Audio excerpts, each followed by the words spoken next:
book of Revelation only made it into the Bible because it was politically useful. As the religious and political rhetoric emerges from the terrifying symbolism of the book of Revelation, it becomes clear how and why the texts even made it into the New Testament in the first place. Princeton professor of religion Elaine Pagels alludes to various points of conjecture surrounding the book of Revelation in her book The Gnostic Gospels. First of all, it was written at a time when Jesus' legacy was highly debated. Second, the book's ridiculous amount of vivid symbology gives it leeway to be interpreted in a number of ways. Like many other scholars, Pagels also believes the book is largely anti-Roman propaganda. Ironically, though, this symbolism to bring down the Roman Empire in favor of Christian rule was eventually flip-flopped and twisted to the Romans' advantage. The symbolism of the book of Revelation was ultimately a helpful political tool, which is why many scholars believe it made it into the Bible. Pagels notes that at the time and prior to the writing of Revelation, there were smaller, lesser-known mystics writing similarly strange and prophetic texts. However, their agenda wasn't fitting to the period's ruling powers, and history chose to leave them out. The author was most likely a Christian martyr, which makes his account biased. The identity of the author of the Book of Revelation has been highly debated throughout history, but the most popular theory seems to be it was a Christian from Ephesus known as either John the Elder, John the Apostle, or John of Patmos. Patmos was a small island off of Greece, not too far from the coast of Asia Minor. Although accounts are somewhat hazy, as with many details from 96 CE or so, when the book was believed to be written, it was believed John was living in exile on the island. The book itself explains he is on Patmos because of the Word of God and the testimony of Jesus. Although some modern scholars say this could be a normal route of preaching, most agree this implies he was being exiled for his Christian faith. The book of Revelation warns Christians and non-Christians they will experience the apocalypse due to their lack of devotion and piety. Or in other words, John gets exiled for religious faith and then uses religious faith as a front to threaten all of mankind. There was a specific apocalyptic genre of literature at the time it was written. It's important to keep in mind no matter how gloomy and terrifying the book of Revelation intends to be, it was written at a time in history when there was a specific style of apocalyptic literature present. Tying into this is the fact ancient readers aren't very similar to the readers of today. Remember that in biblical times, most people were illiterate, and those who could read and write such texts were mostly involved in some sort of political or religious agenda. Keeping this in mind, it must be understood the terrifying symbolism of, say, beasts, angels, and even certain numbers that reoccur often had very explicable roots in matters that those involved in above agendas would reference and understand. In other words, things that may sound absolutely insane to us now, like plagues being poured onto the world by fallen angels and dragons with the voice of lambs, were understood symbolically by those interpreting and choosing which texts would even be included in the New Testament. The author warns the 7 churches of Asia to get back onto moral high ground.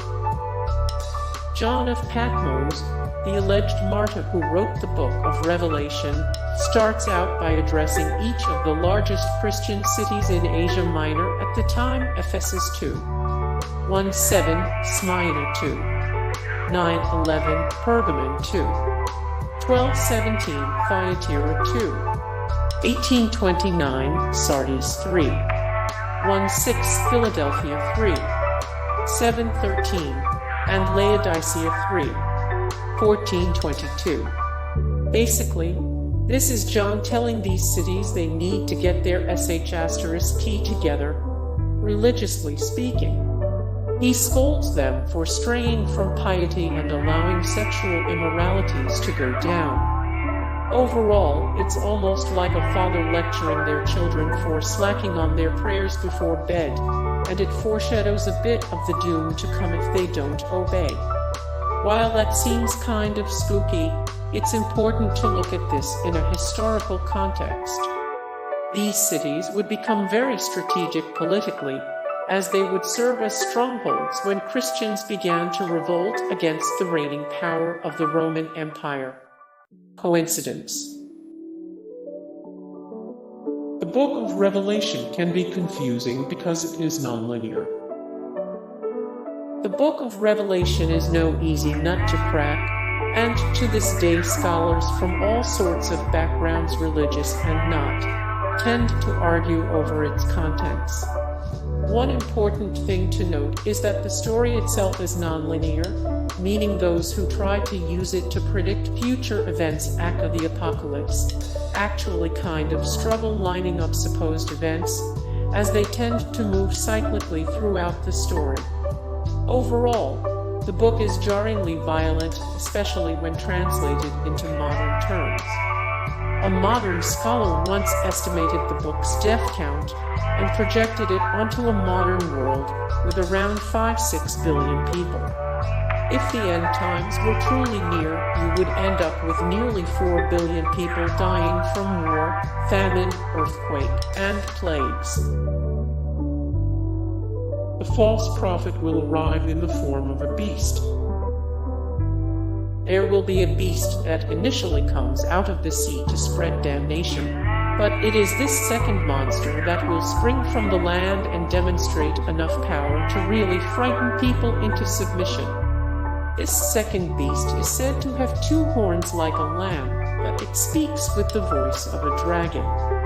It is this beast that is considered the false prophet. He will order all people to worship the first beast from the sea, which will have been wounded after it emerges. As this wound heals, the second land beast will control mankind and force everyone to take what is known as the mark of the beast, that is, the number 666. The apocalypse starts with a massive earthquake where the sun goes black and the sky splits.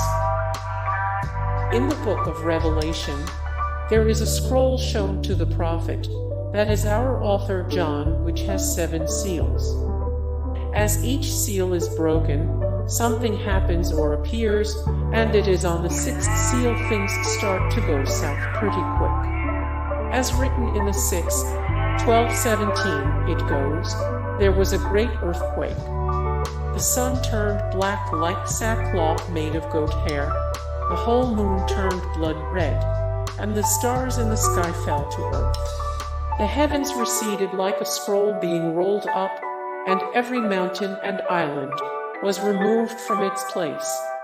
Since the sky will be dark and essentially split open, and who knows what is going to happen next, mankind will be forced to clamber into mountain caves and crevices to hide. When the 7th seal gets broken, the heavens will go silent for half an hour, and then come the fateful trumpets.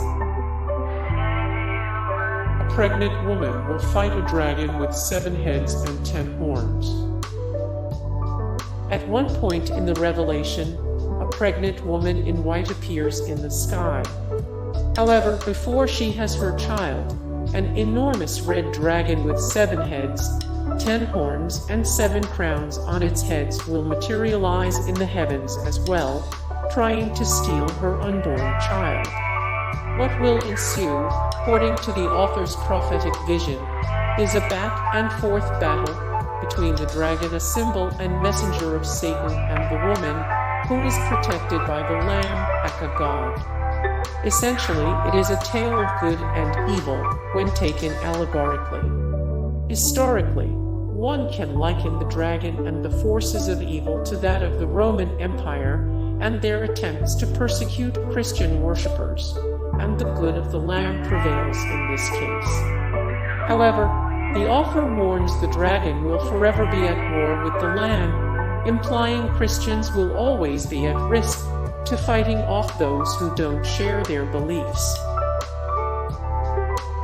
An angel of death will direct a horde of freaky locusts to terrorize any man lacking the sign of God. Plague of locusts comes on the sounding of the fifth trumpet. An angel with the key to the abyss will fall to earth. When the abyss is opened, it will blow out enough smoke to blacken the sun and release a horde of locusts. It is believed it is Abaddon, or God's chosen angel of death, who releases the locusts. These aren't just any locusts either. The book recalls the author's vision, stating, "The locusts looked like horses prepared for battle. On their heads they wore something like crowns of gold, and their faces resembled human faces. Their hair was like women's hair, and their teeth were like lions' teeth. They aren't allowed to harm the earth, but they are instructed to torture people who don't have the sign of God on their foreheads for a quick 5 months." The whore of Babylon will ride in on her beast, drunk on the blood of saints and martyrs. After Earth is basically mowed down by the heavens, in order to punish those straying from Christ, the survivors will receive a new visitor, a whore of Babylon riding in upon a scarlet beast with 7 heads and 10 horns. She will be drunk off of the blood of slain saints and martyrs, and according to the author's prophetic vision, was said to have Babylon the Great, the mother of prostitutes, and of the abominations of the earth written on her forehead. Here, the angel tells our prophet the 7 heads represent 7 hills upon which kings sit, and the 10 horns represent 10 more kings to come. He goes on to explain these kings will wage war against the Lamb, God, but that God will prevail. This is perhaps one of the most blatantly politically motivated parts of the book of Revelation, as it is widely accepted among scholars. The whore of Babylon represents the city of Rome, the 7 hills are those of Rome, and the heads representing the 10 kings symbolize the Roman emperors seeking to steer worship towards them and away from the Christian religion. 7 bowls that look like offerings will actually release lethal plagues. 7 bowls that look like offerings will actually release lethal plagues. Angels will blow 7 trumpets, each of which has a terrifying consequence.